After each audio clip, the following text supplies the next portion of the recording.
everyone, and welcome back to Animation Pilgrimage, the show where Sean and I watch every single theatrically released animated film in chronological order. I'm Tennille. I'm Sean. Oof. Okay, today we watched Once Upon a Time from Italy and Germany in 1973. This film is also known as, this is Italian, so I know I'm not going to say this right, Maria d'Oro and Bella Blue. Okay. And also known as Cinderella's Wonderland, which honestly, that seems like the most appropriate name. Wow, that's like on point. Yeah, it's like right on the nose. Mm-hmm. So anyway. Thanks. I hate it. Oof, that's a yikes from me, Chief. That's the first line of my notes. That was the first line of my notes. So you know we're in for a good time here, folks. And by a good time, I mean... yeah. First off, let's start with some positives. Sure. Okay. The animation's pretty alright. Yeah, I have the same note. I say the animation in the art direction's decent, if inconsistent. Mm-hmm. The characters have a difficult time staying on model, and none of the designs are particularly appealing, but the background art is probably the nicest thing about this movie. I really like the picturesque look of, like, the castle with the town below it. Like, that looks nice. The characters, when it's focused on the character's face, do a pretty good job of lip-syncing correctly. Which is surprising because you thought that this might have actually been originally animated for an English audience. It wasn't. This is a dub that we watched. Wow. Yeah. So this was originally, I think, in Italian. Okay. And then, but also dubbed in German. I'm not too sure about the specifics of that. And then dubbed into English and brought over to America and distributed briefly for an English audience. Okay, so we watched the English version, in case anyone's curious. Yeah. Let's do a brief story synopsis, because that's not really what we want to talk about today. Yeah, we really want to get to the other stuff, so... It's a Cinderella story.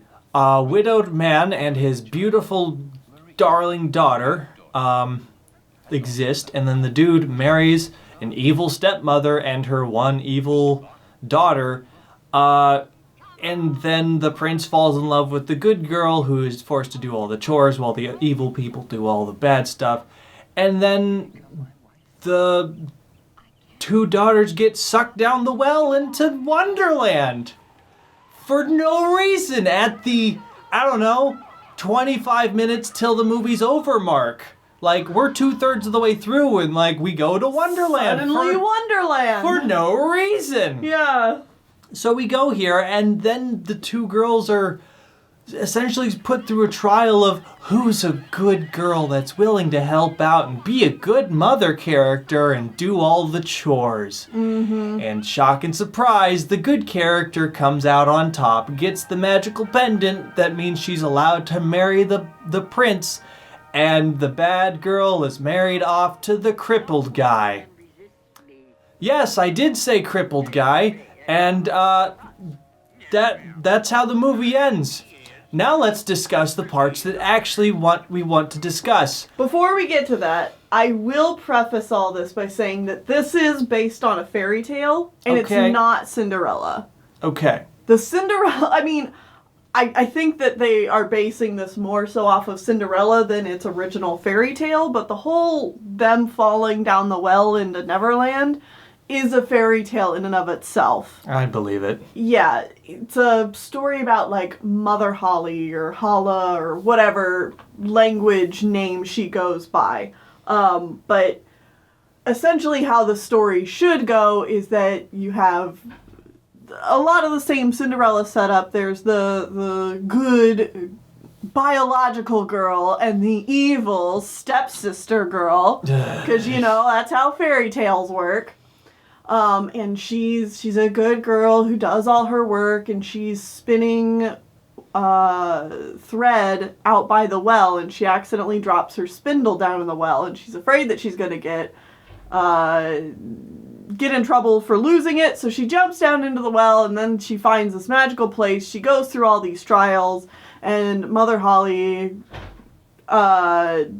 grants her a boon. Yeah, blesses her with lots of gold, and she goes back and she's rich and blah blah blah.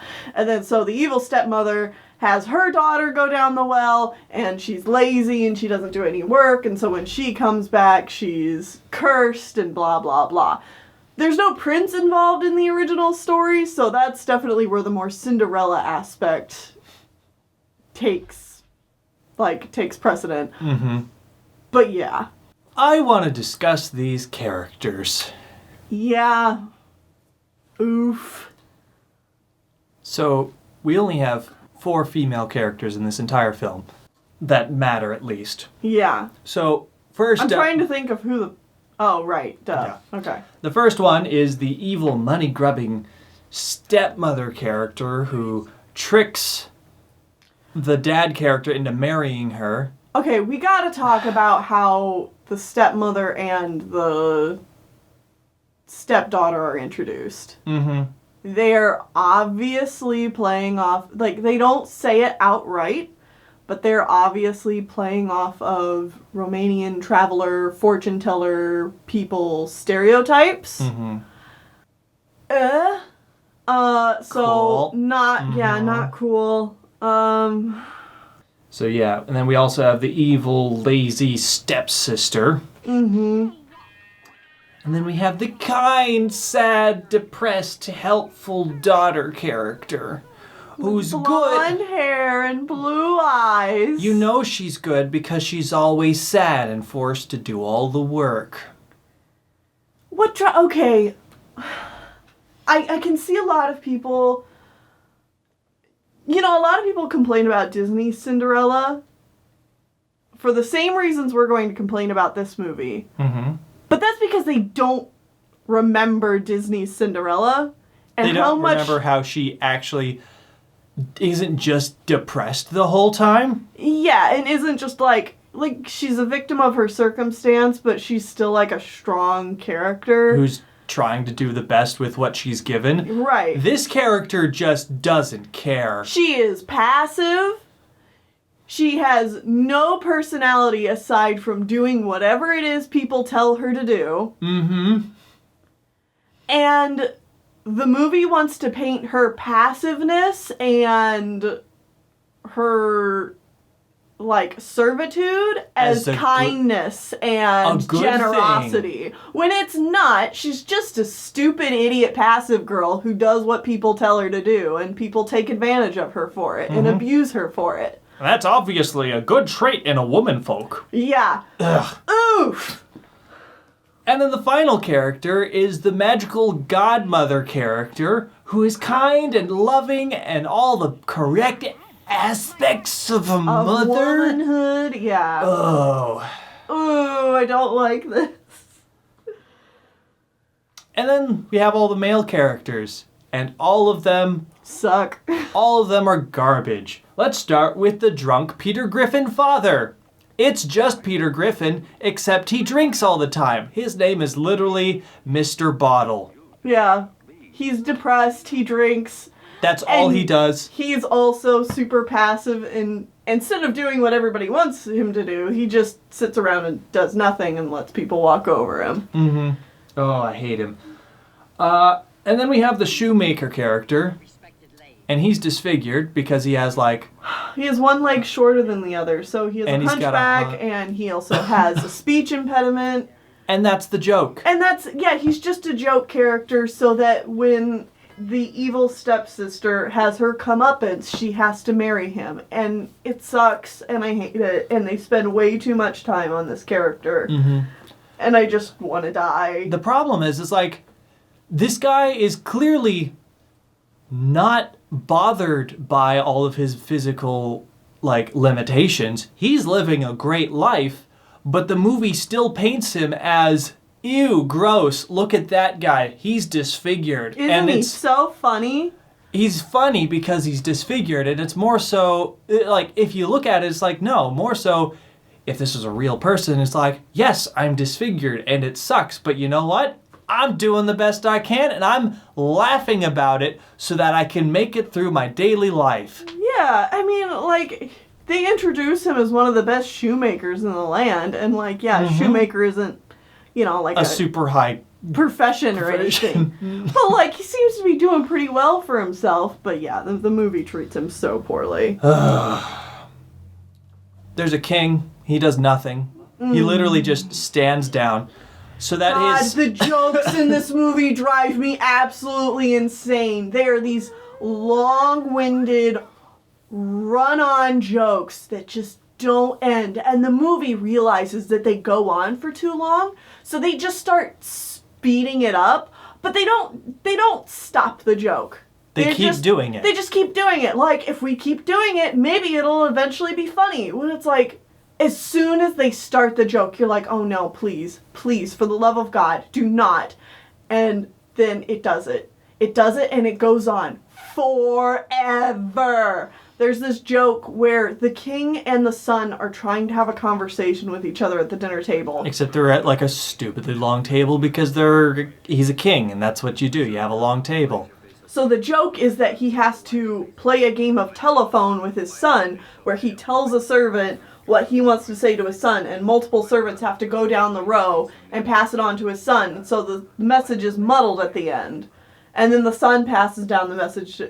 And they do this like 6 times!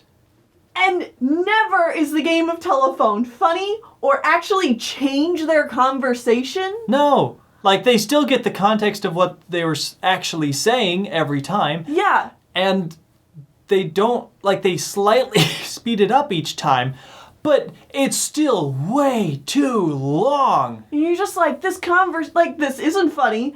This isn't moving the plot forward at all. This is just taking a long time to say just a few words that don't mean anything. I'm so frustrated. Just get on with it.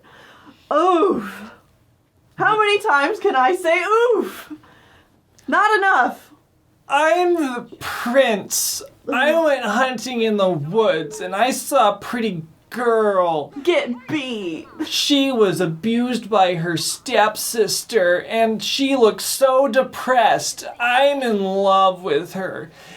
Daddy, can I become king and get myself a queen? I want it to be that one specific girl. But instead of saying to the townspeople who I want, I'm just gonna say it's the girl with the garnet necklace I gave her, but not specify the shape of the necklace or who the girl actually was. Because I don't know her name. So we're gonna do the stupid rigmarole of having a lot of different girls come through in a Cinderella fashion until I find the girl I actually want. And then they just don't even do that at the end of the movie. He shows up to her house and picks her up because she did the good deed or whatever. So that whole thing meant nothing! It was so pointless. And it's just another one of these things so that they can go, oh, look at all these other girls that are so ugly compared to our main character. There's only ever one beautiful girl in the land. Honestly, I would argue that the main character is uglier than every single other female character in this movie because what are her proportions? Yeah, she's She's got the forehead that's a mile long and like just a huge head, and her head, their head is too big for her body. They try to do the Disney thing where it's like the prince and the princess are the only two like beautiful people because they're more realistically proportioned. But these animators and artists obviously don't really know how to draw beautiful people, so both the prince looks so bad. This prince is twice as tall. Drugs. This prince is twice as tall as everyone else in the movie. So whenever he's on screen with like his dad, he's got to be like sprawled out in like this weird sexy fashion because he doesn't fit on screen with his dad who's half his size. Yeah. It's so dumb. And it actually makes me like the prince more than any other character in this movie, but that's not a high bar. Yeah. Oh, you had a really good comment about all this. Oh, yeah. Did you write it down? Yes. The Good. moral of the story. Men have it easy, and women must go through a bullshit fantasy trial to prove they are worthy of love. That's it. That's it, folks. That's the moral of the story. I don't know what else to tell you, other than men can do whatever the hell they want, and women are just objects to be acquired. According to this movie. Yep. Yeah. It's not good. I don't like it. This one was bad. I mean, this is one that I might recommend having a good hate watch over, but like also, Don't do that to yourself. Yeah. All right. Well, after this, Next up, next time we are going to The Jungle Book. Sorry, did I say The Jungle Book? I meant The Adventures of Mowgli. Oh, from Russia? From Russia. Sweet. I've heard interesting things about this one. So we'll see how that goes for us. Yeah. See you then. Give it to your brother. Yay, yay, yay!